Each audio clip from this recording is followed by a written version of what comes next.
Всем привет! Есть такая разновидность антенн – широкополосные антенны.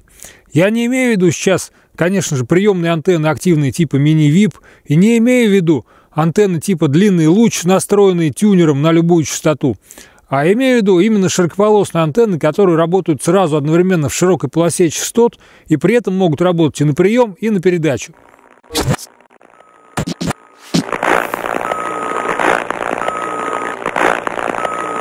Об одной из таких антенн, QM7005 из комплекта радиостанции QMAC HF90, я вам уже рассказывал. Та антенна несимметричная, представляет из себя один проводник, запитываемый с одного края, а с противоположного конца имеющий нагрузочный резистор. А сегодня я расскажу вам о симметричной антенне T2FD. Итак, антенны T2FD – это не имя, собственно, не название какой-то конструкции, производимой определенным каким-то производителем, а это общее название всех антенн такой конструкции. А именно, антенна эта по конструкции напоминает обычный петлевой вибратор, но в разрыв которого в точке, противоположной точке запитки, включено нагрузочное сопротивление. Запитка производится так же, как у обычного петлевого вибратора, через симметрирующее устройство, которое выполняет еще и функцию повышающего трансформатора. То есть запитка высокооомная, естественно, не 50-омным кабелем. Такая антенна работает в очень широкой полосе частот, но, естественно, граничные частоты все равно определяются размерами этой антенны. И чем антенна длиннее, тем ниже минимальная рабочая частота ее. Существует несколько популярных вариантов конструкции этой антенны, несколько популярных вариантов размеров этой антенны. Один из них включает в себя два плеча, так скажем, по 14 метров длиной. То есть размах антенны получается 28 метров. Такая антенна позволяет работать на любительских диапазонах, начиная от 80 метров и выше до 10-метрового диапазона. Существуют еще также укороченные и удлиненные варианты антенны T2FD. Удлиненная антенна имеет размеры ровно в 2 раза больше, то есть каждое плечо не по 14 метров, а по 28 метров.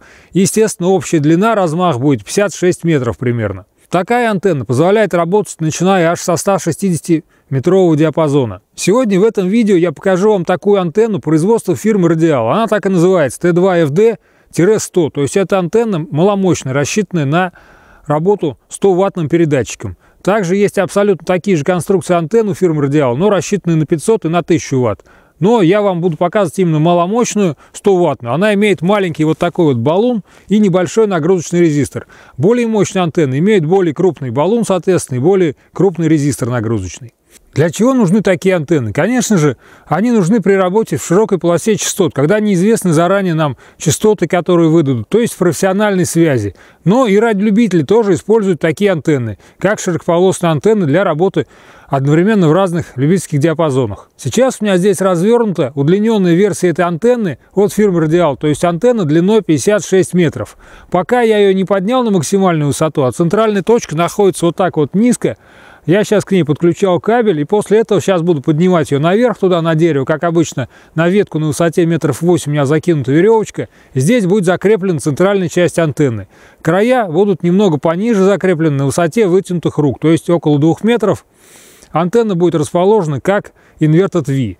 Такие антенны T2FD можно располагать и как Inverted V, и как горизонтальный диполь, и как наклонный диполь. Работают они примерно одинаково при этом. Сегодня хорошая зимняя погода, температура около минус 11 градусов. Замечательный солнечный день. Поднял я центральную точку антенны на высоту около 8 метров. Края, соответственно, ниже закреплены, то есть она у меня расположена как Inverted V. И вот сейчас вот надо мной идет как раз полотно антенны T2FD от фирмы Radial.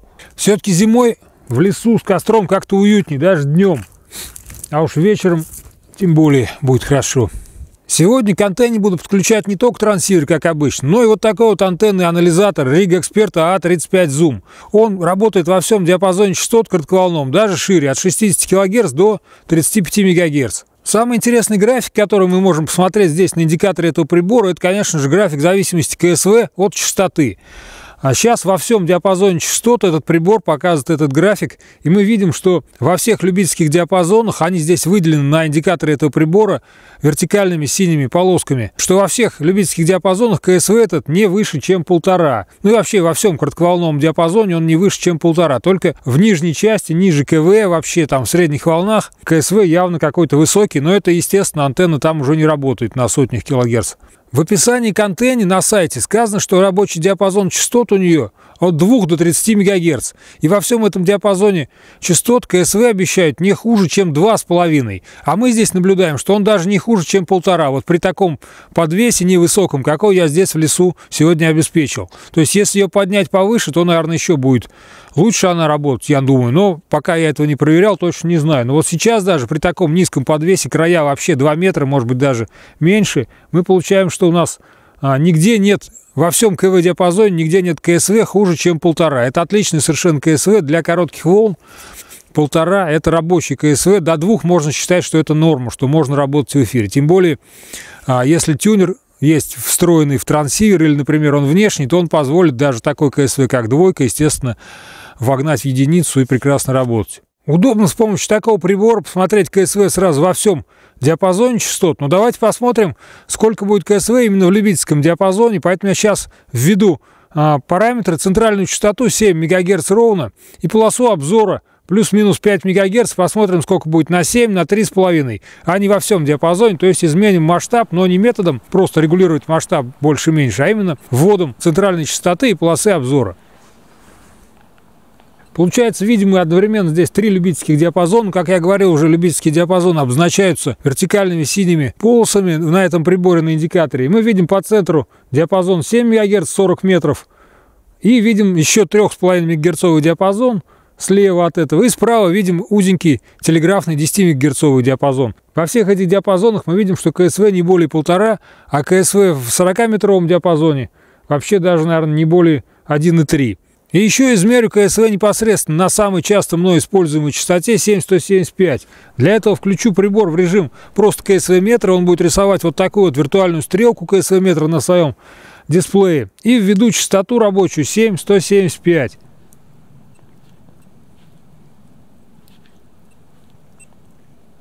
Смотрим, прибор показывает 1,28 и 1,29, КСВ болтается в таких пределах. На мой взгляд, это очень хороший КСВ, очень низкий. Можно работать даже без всяких тюнеров, но уж если в трансивере есть еще и тюнер, то тем более можно будет этот КСВ в единицу вогнать. Но в принципе это ничего не даст, разницы никакой от этого не будет. Интересно, конечно, с помощью КСВ-метра и антенного анализатора посмотреть, как ведет себя антенна. Но еще интересней поработать на нее в эфире или хотя бы даже просто послушать, что она принимает. Сегодня у меня к антенне к этой подключен FT991. Вот здесь он на столе, немножко его снежком присыпало, но погода нормальная сегодня, мокрого снега нет, а сухой снег, я думаю, ему не повредит. Запитан трансивер у меня от литий-феррум-фосфатного аккумулятора вот в этой белой коробочке, про которую я вам уже неоднократно рассказывал. В трансивере тюнер встроенный сейчас у меня выключен. Посмотрим, какой будет показывать КСВ, встроенный индикатор КСВ в этот трансивер. Сейчас я произнесу громкое «А» в микрофон. Алло, алло. Ну, индикация КСВ, вот мы видим, что очень мало показывает КСВ-метр.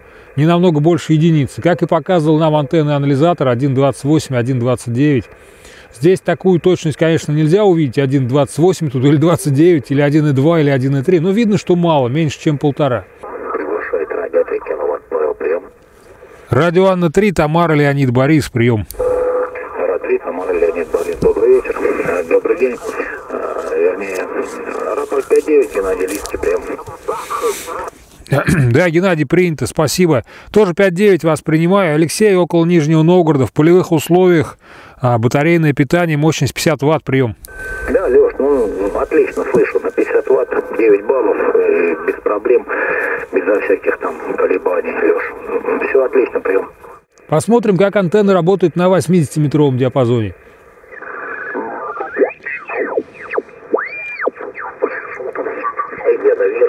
Ну, на прием уже прекрасно слышно, много станций, сейчас время 16 часов, зимой в 16 часов на 80-ке, конечно, уже прохождение вовсю гремит.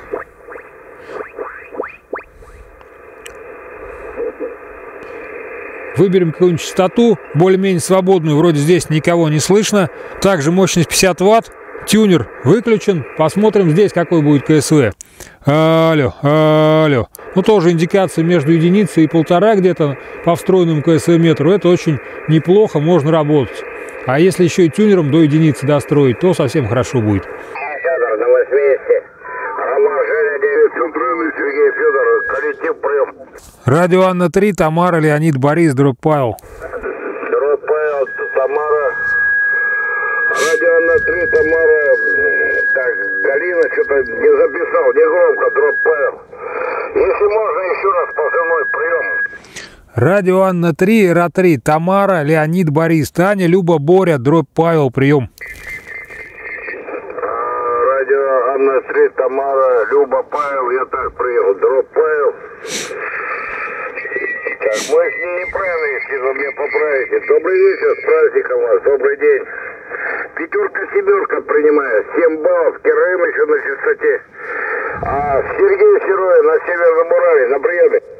Да, Сергей, все принято. 5-9 с плюсами, пятерка-девятка с плюсами. Позывной мой Ра-3, Таня, Люба, Боря, Тамара, Леонид, Борис, дробь Павел. Мое имя Алексей, нахожусь около Нижнего Новгорода в полевых условиях, питания от батарейки, прием. Вот я говорю так вот, 7 баллов, 6 баллов, ну и Кераим еще.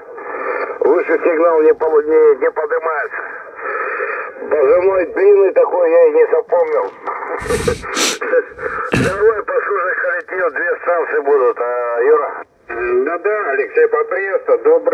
Добрый день, Радио 8, Центр Борис Радио. Радио 8, Центр Борис Радио. А только поздравлю, наступающим мужским.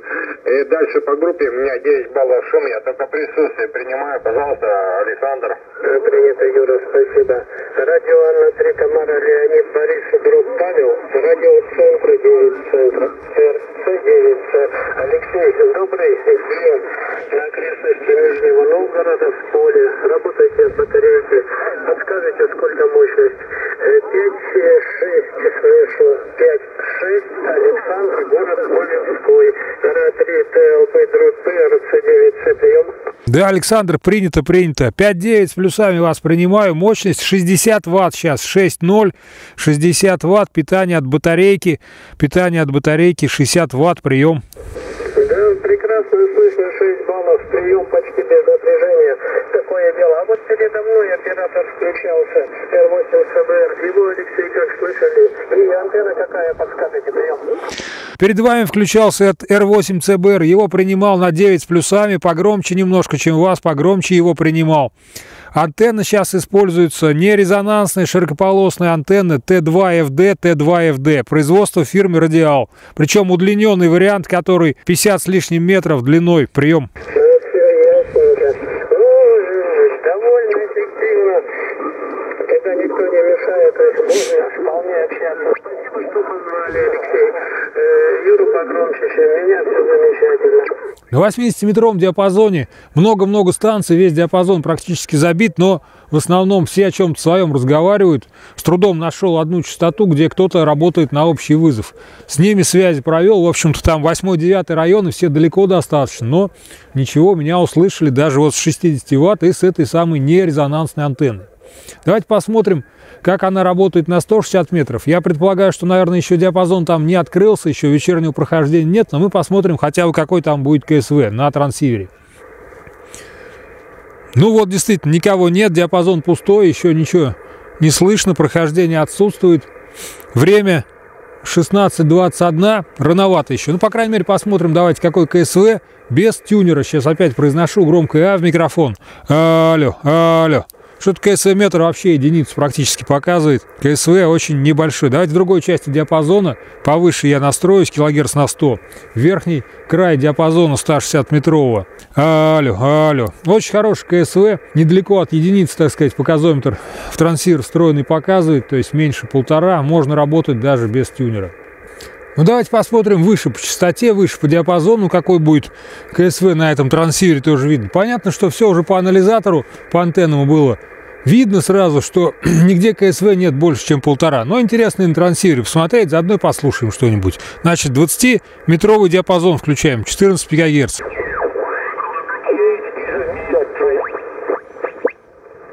Смотрим, какой КСВ при произнесении громкого «а». Алло, алло. Ну, опять мало показывает, что на всех диапазонах очень маленький КСВ показывает этот трансивер. Так что будем считать, в пределах нормы можно работать. Ну, давайте посмотрим, какой будет КСВ на самом верхнем диапазоне коротковолновом на 28 МГц. Не будем смотреть на промежуточных каких-то, на 18, на 21 МГц. И так понятно, что там будет нормально. В принципе, по анализатору все было видно. Но давайте уж посмотрим мы на трансивере, какой будет на 28 МГц КСВ. Вот прохождение отсутствует полностью, ничего не слышно, никаких сигналов, никого. На 28 МГц нет.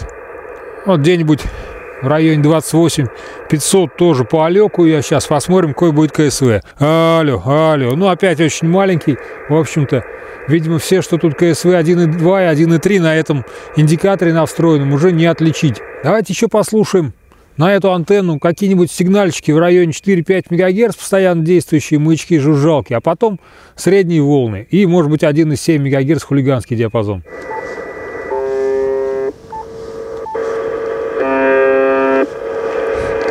Жужжалку на 4625 очень громко слышно. Антенна широкополосная, работает везде одинаково. Если бы у меня был сдвоенный мой диполь на 8040, он, конечно, тоже хорошо ее принимал. Но на любительских диапазонах работал бы лучше, чем на этой частоте. А эта антенна работает одинаково и здесь, и на любительских. Вот маячок на 5156 слышно, тоже неплохо. Хотя рядом модем натовский жужжит.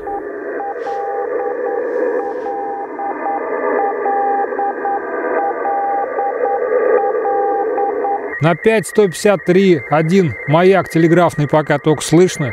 И рядом телетайп еще мешает.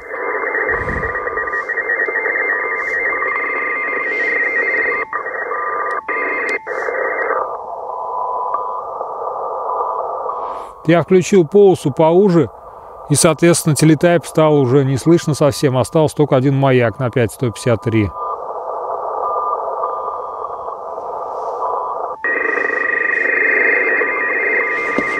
Ну и теперь давайте послушаем средневолновый вещательный диапазон.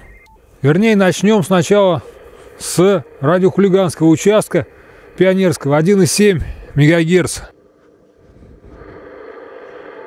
Напомню, антенна сейчас подключена широкополосная Т2FD, удлиненный вариант Т2FDL от фирмы Radial. По описанию заявлено, что она работает от 2 МГц начиная, но на 1,7, я думаю, тоже более-менее она должна хорошо работать. Пока, но у меня прохождение пока слабовато, солнце светит и ярко, влажно. Вот какого-то товарища слышно очень громко, на 9 баллов с лишним, с отключенным предусилителем. Сейчас включу предусилитель, его вообще на 9, тут плюс 20 слышно. Куда-то там отбежал, не знаю, килогерц суток, нет, я килогерц тоже где-то 8 баллов слышу, килогерц на сегодня послабее принимаю, не знаю, что делал, или по прохождению. Видно рядом еще какой-то сигнальчик чуть повыше, давайте послушаем. Ну, просто несущая стоит, никто ничего не говорит.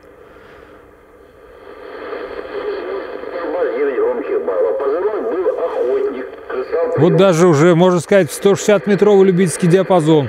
Зашли, 1,803 частота, тоже там в АМ работают.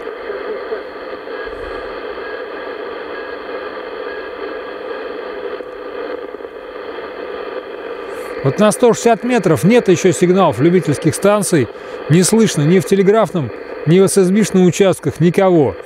А на 1,7, пожалуйста, полно радиохулиганов. Вот такая несправедливость.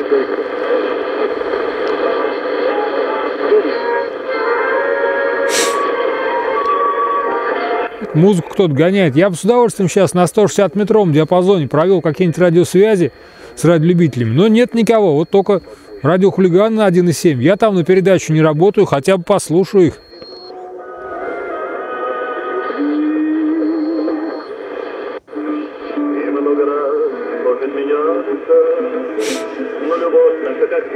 Много кто музыку гоняет в этом участке.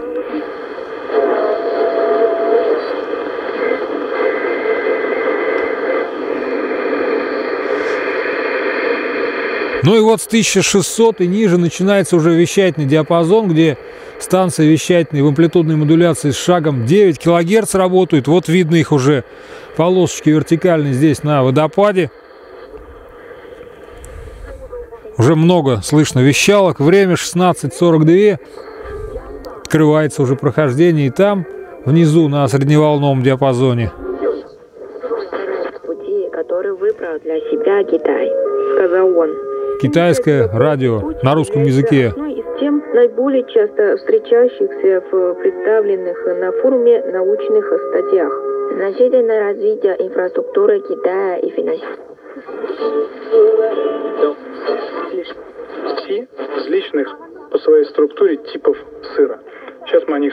Ну, прекрасно слышно вещалку российскую на 1413. Ароматы.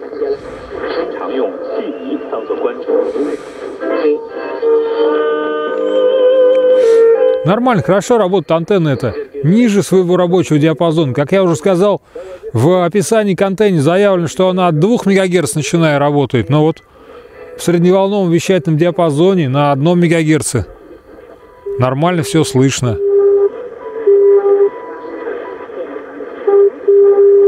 Какой-то приводной маяк необычный, слишком низким тоном необычным передает позывной свой.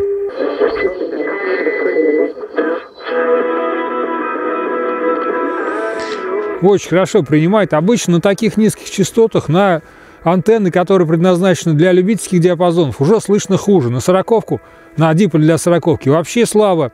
На диполь для 80-ки, ну, более-менее нормально. Вот разве что еще на диполь для 160-метрового диапазона здесь более-менее средние волны хорошо слышно. Но чаще я их слушаю даже на мини-вип, на активную приемную антенну. Вот она широкополосная, слышно все одинаково. Хоть 100 кГц, хоть 1 МГц, хоть 10. Но вот такие частоты все-таки, как средние волны и ниже, я не привык слушать на такие проволочные антенны. Даже вот как-то непривычно и интересно, что на такую антенну слышно одинаково хорошо, как и любительский диапазон коротковолновый, так и средневолновый вещательный диапазон.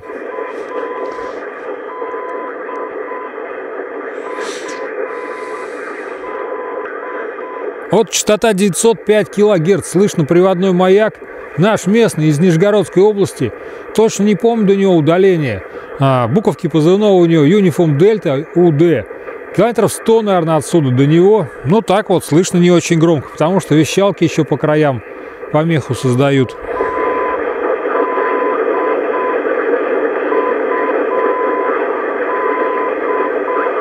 А вот другой приводной маяк на 960 кГц, тоже наш, из Нижегородской области, его еще громче слышно.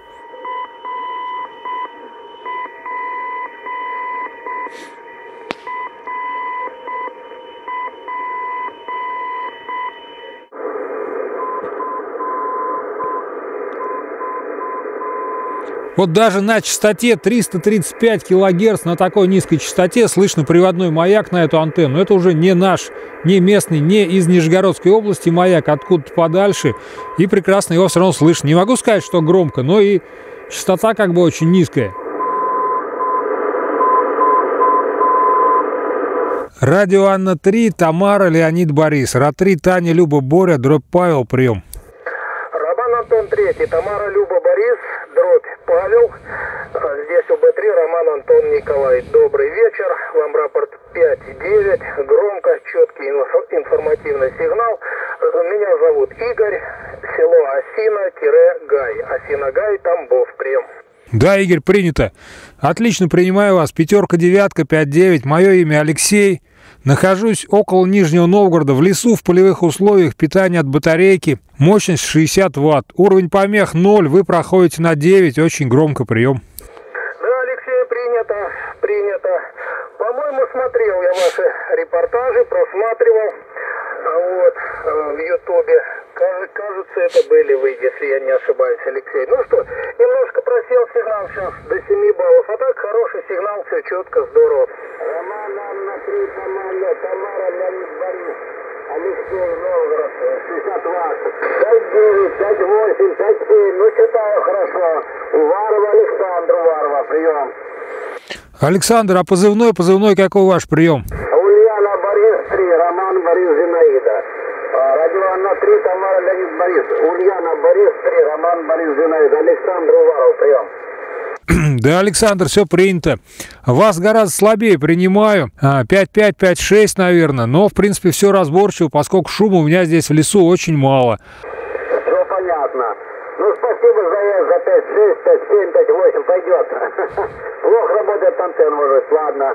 Спасибо, Алексей, ведущий. Вот так вот и на 160-метровом диапазоне удалось провести пару связей с помощью этой антенны Т2FD, удлиненный вариант. Отвечают даже на такую небольшую мощность, на 60 Вт, с учетом того, что 160-метровый диапазон очень шумный, помех там много в городах и в населенных пунктах. Все равно меня услышали с этой антенной. В общем-то, мне понравилось, как эта антенна Т2FD, удлиненный вариант, работает. Конечно, из-за короткого какого-то выезда на несколько часов в лес не хочется такую антенну разворачивать, потому что она громоздкая, ее неудобно вести, неудобно ее между деревьев развешивать. Обычный какой-то коротенький маленький диполек проще гораздо развесить в лесу. Но ради продолжительной какой-то стоянки вполне возможно такую антенну с собой брать, особенно если вы любите не только в любительских диапазонах работать, но и послушать весь коротковолновый диапазон. Я вот, например, часто слушаю вообще все подряд, все, что есть на КВ. И, конечно, такую антенну слушать очень хорошо. Она одинаково хорошо принимает что в любительских диапазонах, что вне них, во-первых. Во-вторых, как вы видите, даже на 160-метровом диапазоне она хорошо работает, более-менее. Ну, естественно, если повесить полноразмерный диполь, узкополосный, резонансный, чисто на 160 метров, наверное, он был бы немножко получше. Но зато эта антенна работает везде, вообще во всем КВ-диапазоне.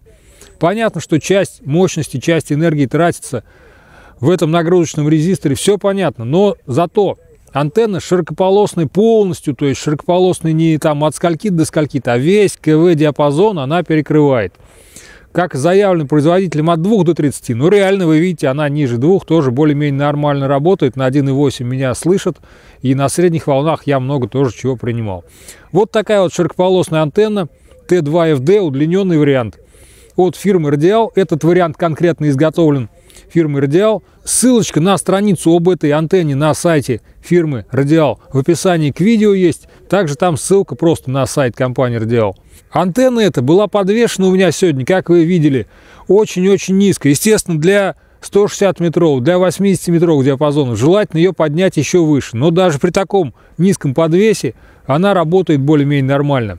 А так, если, конечно, надолго вставать на каком-то месте с полевым лагерем, то желательно эту антенну повесить повыше. Или если вы будете ее устанавливать стационарно, то, конечно, лучше ее повесить выше. На этом заканчиваю свой рассказ об антенне T2FD, удлиненный вариант. Спасибо, что смотрели это видео. Работайте в эфире с разных антенн, с разных трансиверов. Смотрите мои видео, ставьте лайки, подписывайтесь на канал, на группу ВКонтакте. Всем пока!